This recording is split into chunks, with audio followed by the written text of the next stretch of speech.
Hi guys! So Sunday dito sa amin and napag-isipan naming mamasyal dahil fall na dito and fall ang vibes. Pumunta kami dito sa Bengson Farm.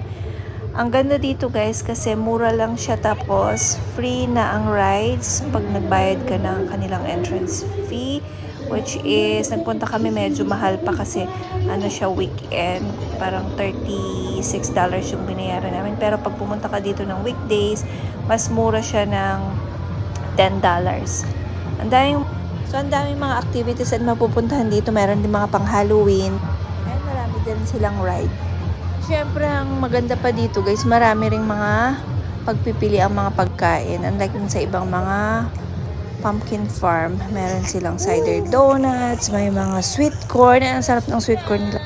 Yung pinupunta talaga namin dito yung sweet corn kasi sobrang tamis. Alam mo yung talagang kakapitas lang niya. Tapos marami rin mga pagpipilang pagkain and very affordable din naman. Ang dami nilang mga ganito, yung mga nagsasalita na truck at sa mga tractor. Ewan ko saan sila nagpagawa ng mga ganyan kasi ang galing.